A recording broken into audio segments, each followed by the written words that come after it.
Greetings and welcome to the WordsAboutGames.net review of Battle Chasers Nightwar, a turn-based Japanese-inspired RPG based on the cult classic comic book series first launched in the 1990s.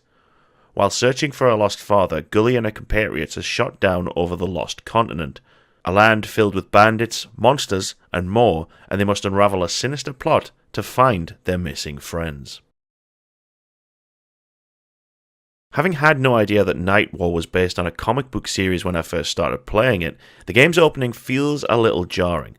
Players are thrust right into the thick of the plot with very little introduction to the characters or the mission they're on, which stems from an unresolved cliffhanger in the last issue of the comic released back in 2001.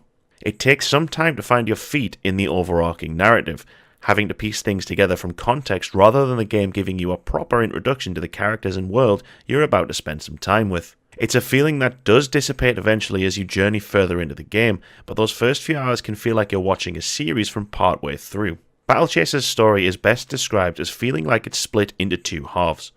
In the first 10 hours or so, the game feels like it's almost running on autopilot.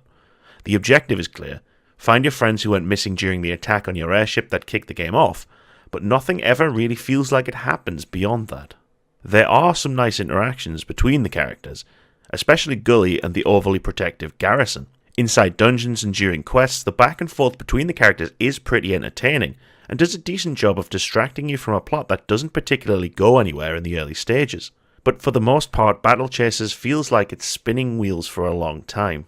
It probably doesn't help that the main characters spend so long resisting the main story in favour of not getting involved. The game's story picks up quite a bit after the third dungeon, once you've reassembled your party and are thrust squarely into the opposition of a demon-summoning witch and her skeletal armies. It's a decent story, but the uneven pacing can make it feel like a slog to get to the good bits. Battle Chasers looks excellent. Its stylistic art is highly reminiscent of a comic book come to life, which is highly appropriate given the source material. While the overworld map can look a bit flat and lifeless, it's in cutscenes, dungeon exploration, and the highly detailed combat screen where Battle Chasers' art style comes to life. The combat screen is where you'll spend the bulk of your time. Fighting monsters and other baddies makes up the bulk of the Battle Chasers experience, so it's natural that it feels like this is where the bulk of the focus went from a graphical standpoint. Party members and enemies alike are really well animated, particularly when unleashing attacks, which keeps things dynamic and engaging, even when you're unleashing Gully's guard punch or watching a spider shoot webs at you for the 1000th time. Dungeons are a tad more basic, with enemies more or less following fairly strict movement patterns as they patrol their routes. There's a great artistic variety between each dungeon. There are 8 in total, all vastly different from the others, which helps keep you invested in their lengthy exploration. Battle screens can get a bit repetitive though, as there only seems to be one per dungeon, meaning that you're constantly looking at the same scenery on repeat for a few hours. Dungeons themselves are stuffed full of secrets, puzzles, and more that keep you wanting to fully explore every nook and cranny. Whether you're trying to solve an alchemical puzzle, lighting mysterious torches, or trying to find a well for that handle you've just found, there's quite a bit to do and see in each of Battle Chasers' 8 dungeons, and usually some pretty sweet loot once you find it all. It's the repetition in the monster designs that can be the real bummer, however. Throughout the many hours that you'll be playing Battle Chasers, you'll mostly be fighting the same enemies on a loop. The game's idea of enemy variety is simply to change their colour, make them bigger, add an adjective to their name, or some other minor variation. While the game's codex boasts hundreds of different enemy types, it's fairly obvious that there aren't very many at all, and it can feel like you're fighting the same handful of enemies over and over and over again. Bosses similarly tend to be just larger versions of creatures you've murdered in the dozens just to reach them. While it's understandable that a Kickstarter game with a tiny budget would need to reuse assets, it's a shame that this repetition becomes increasingly noticeable as the game goes on. Performance is also an issue that can plague Battle Chasers from time to time. In combat and on the overworld, the game runs smoothly enough, but when exploring dungeons, there are plenty of areas where the game will start chugging quite badly. Heavy framerate drops are a fairly common occurrence while exploring, making certain areas a frustrating eyesore to play through. Battle Chasers' soundtrack is pretty good. It does its necessary job whether you're calmly exploring, engaged in a life or death struggle, or simply enjoying a cutscene or conversation between characters. Each dungeon is given its own personality musically, and even the key repeating themes, such as combat music, don't outstay their welcome even after dozens of hours and hundreds of times hearing them. The same goes for the sound effects, which are really well done throughout. Generally, you'll hear the same things over and over in the combat screen, but the effects are meaty and solid, combining with the animations to give combat a visceral feel that you don't always get in turn-based RPGs. Though there is a general lack of ambience and background effects that can make most areas occasionally feel a bit empty, though this isn't really noticeable through most of the game unless you're listening out for it. Voice acting, which was a stretch goal from the Kickstarter campaign, is also fairly solid across the board. Only key conversations and cutscenes feature voice acting, with the majority of dialogue merely being subtitled, in speech bubbles, naturally. A talented cast does a good job with their lines and really capturing the core personalities of their characters quite well. As mentioned earlier in this review, you'll spend a large portion of your time with battle chasers on the combat screen, fighting enemies in a really detailed and quite deep turn-based combat system.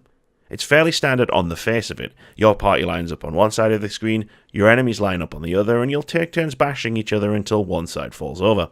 The biggest twist on the standard formula comes from the overcharge meter. Your party members build overcharge from using regular attacks, which acts as an extension of their mana bar. Overcharge can be used in certain special abilities, but its most common use is in using those abilities without consuming precious mana. Mana and hit points don't regenerate between fights and can't be easily replenished, which makes the strategic use of the overcharge meter essential to surviving dungeons. Status effects also play a big role in combat. Each of your party members will generally specialize in one type of function. The giant hulking war golem Calibretto is the group's healer, for example, while Gully has a few abilities that can shield allies from damage. Everyone has abilities that can inflict status effects on enemies, things like bleed, ignite, sunder, etc. These status effects on their own are helpful, but it's in taking advantage of synergies within your party that makes them essential. Applying sunder, for example, to an enemy will make them take more damage from physical attacks, but if you use Calibretto's obliterate ability, then he'll do extra damage on top of that. Battle Chasers fighting mechanics build impressively deep systems on top of standard turn-based RPG combat mechanics to create something that is quite strategic, rewarding astute tactics, and punishing anyone who doesn't put much thought into what they're doing. At least, this is how it works in the later stages of the game. During the game's opening hours, you'll be hard-pressed to find a challenge. At the beginning of each dungeon, you'll be prompted to select a difficulty. The higher the difficulty, the higher the reward. Only by throwing that difficulty all the way up did I find some challenge, and then I passed some phantom checkpoint and slammed right into a difficulty spike. The first 10 or so hours of Battle Chasers do a poor job of preparing you for what lies further in. Instead, it lulls you into complacency as you effectively mow through any and all obstacles the game puts in front of you. From around the 4th dungeon on, you'll start running into enemies that are much higher level than you, with special attacks that are difficult to counter and a general ability to shred your party quite easily. Dropping the difficulty back down can help alleviate some of this sudden difficulty spike, but it's here that you'll probably find the need to start grinding for XP and better equipment. Dungeons are designed to be replayable thanks to their procedurally generated nature, though you're going to want to pick your favourite party to level, as anyone not in the party won't gain any XP, and you can't swap party members mid-dungeon. Crafting also plays a fairly significant role in Battle Chasers. You're able to learn crafting recipes from books, usually gotten from the people of Harm's Way, the town that sort of acts as your central hub. There's a slight twist to the standard formula. Having all of the ingredients for a particular recipe will just ensure you have a 100% chance to craft it. Each ingredient you're missing will simply reduce that percentage. So if you're short an ingredient or two, you can still try and craft something and pray to the RNG gods for success. Battle Chasers Nightwar is a solid JRPG-inspired game. It takes a standard turn-based combat system and builds some deep, well-thought-out new mechanics on top of that, creating a strategic experience that is compelling. At least once you're through the first few dungeons and the game really starts to kick in, that is. The game suffers from some poor pacing, with the first several hours almost feeling redundant thanks to the minimal progression in story and the lightweight, almost non-existent level of challenge that does nothing to prepare you for the difficulty up ahead. Still, the ideas behind the combat combined with the excellent art style, endearing and entertaining characters, and the solid soundtrack will carry you through until the game really kicks off.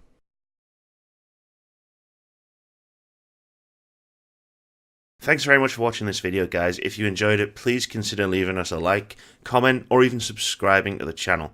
And as always, keep it here at my Xbox and me for more reviews, commentary, let's plays, and a weekly podcast. Have a great day, guys.